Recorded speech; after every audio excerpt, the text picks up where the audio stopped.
किसी ED CBI या बीमार थे, हमेशा हमारी मुलाकात होती रही, हमेशा उस परिवार के साथ हम खड़े रहे। हमारे और लालू जी के जो राजनीतिक रिश्ता तो रहा नहीं कभी, हमारा और लालू जी का रिश्ता कंप्लीट रूप से एक भावनात्मक रिश्ता रहा है, और ना हम दोनों कभी एक दूसरे से अलग नहीं हो पाए। कल हम लोग पूरा परिवार थे, कोसी सीमांचल मिथिलांचल में हम लोग मिल करके किसी भी कीमत पर बीजेपी को रोक सकते हैं।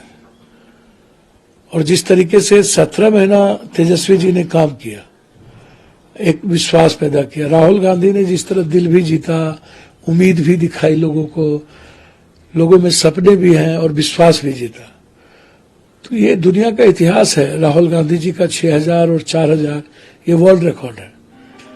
उस तरह 17 महीने में तेजस्वी यादव जी ने एक उम्मीद जगाया है, बिहार में एक विश्वास पैदा किया है, और हम लोग मिलकर सिर्फ 24 ही नहीं 25 भी जीतेंगे और आगे बढ़ेंगे। पूर्णिया मैटर नहीं रखता है, मैटर रखता है बीजेपी को रोकना, मैटर रखता है कमजोर तबके की आइडेंटिटी और उसकी आइडियोलॉजी की सुरक्षा। अल्पसंख्यकों के बीच में जो डर है, उस डर को खत्म करना ही हम दोनों की प्राथमिकता है, और हम लोग मिलकर लड़ेंगे, कांग्रेस नेतृत्व के साथ होंगे। और मैं चाहता हूं कि इस देश का जो दिल जीता है वो इस देश का पीएम हो हर कीमत पर। पूर्णिया से आपकी तैयारी है? मेरी तैयारी तो सभी सीटों पर है, निश्चित रूप से। उसमें क्या, पूर्णिया तो मेरी जिंदगी है, मेरी लाइफ लाइन है।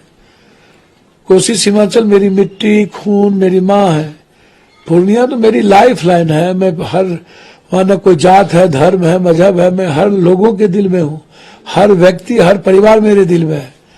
पूर्णिया मेरे सांसों में है, पूर्णिया से अलग न मैं हो सकता हूँ, न पूर्णिया मुझे कभी अलग कर सकता है। किस पार्टी से आपकी गठबंधन होगी? देखिए, किस पार्टी से गठबंधन होगी, इंडिया के अलावा दूसरी कोई बात कभी इस जन्म में सोचा भी नहीं जा सकता। मेरी लड़ाई बिल्कुल साफ है, हम तो कंप्लीट इंडिया आइडियोलॉजी के साथ।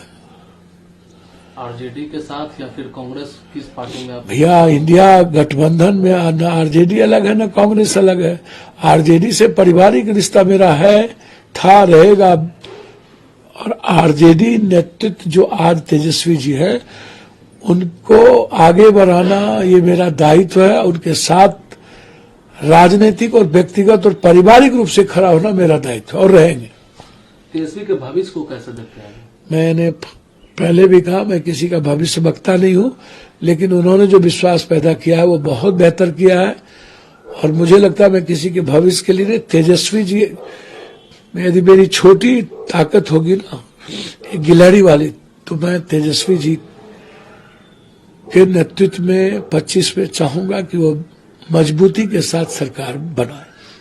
दावा लगातार कर रही है कि वो 40 के 40 सीट बिहार में जीतेगी, उसको कैसे आप लोग रोकेंगे? देखिए, मैं 65 जीत रहा था वो झारखंड, 24 भी नहीं जीते, औकात पे रह गया। फील गुड था, वो भी बर्बाद हुआ। पहले ही हुआ है कि ये इसका जो ईवीएम है, ईवीएम के अलावा ये दूसरा इसके पास कोई रास्ता नहीं है जीतने का, कोई रास्ता। देश का कोई भी सर्वे या कोई भी लोग, खासतौर पर किसान और मजदूर वर्ग और युवा, मोदी जी से और छोटे व्यापारी नफरत करते हैं। बिल्कुल वो नहीं चाहते हैं कि हम हमेशा हिंदू मुसलमान की चीजों में फंसे रहे, हम नफरत का आधार भारत का हो। अब कोई नहीं चाहता है, लोग चाहता है अपनी लाइफ की सिक्योरिटी, इकोनॉमिकल सिक्योरिटी, अपने परिवार की सिक्योरिटी। किसान चाहता है मेरी सिक्योरिटी, युवा चाहता है मेरी सिक्योरिटी, और ये कहते हैं हिंदू मुसलमान।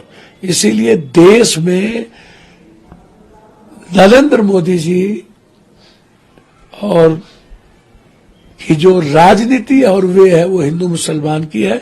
इसलिए लोग अब इकोनॉमी और अर्थ की बात कर रहे हैं, नौकरी की बात कर रहे हैं, आमदनी की बात कर रहे हैं, वो नफरत की बात नहीं कर रहे हैं। और नफरत आधार नहीं हो सकता है जीतने का। नरेंद्र मोदी जी का आधार ही है नफरत और ईवीएम। क्या लालू जी और तेजस्वी साहब को लोग की नाराजगी खत्म हो गई? कोई नाराजगी कभी लालू जी के साथ नहीं रही। मैं तो पहले हर दिन जब भी ईडी सीबीआई हमला किया, पप्पू यादव हमेशा लालू परिवार के साथ खड़ा रहा है। कब हमारी दूरियां थी भाई? राजनीतिक रूप से हमारी पार्टी, हम अलग राजनीति करते हैं, वो अलग बात है। वो तो हर पार्टी की अपनी अपनी विचारधारा और आइडियोलॉजी होती है। तो उसको आप कैसे कह सकते हैं कि मेरा लालू जी से कभी भी मेरा दिल का रिश्ता रहा है, आज भी है, आजीवन रहेगा। आखिरी सवाल है, पप्पू यादव कहाँ से चुनाव लड़ रहे हैं लोकसभा? मैं बहुत क्लियर हूं भैया, मैंने अपनी भावना कह दी है। मेरे लिए सीट कोई मायने नहीं रखता, लेकिन मेरी लाइफ लाइन है पूर्णिया।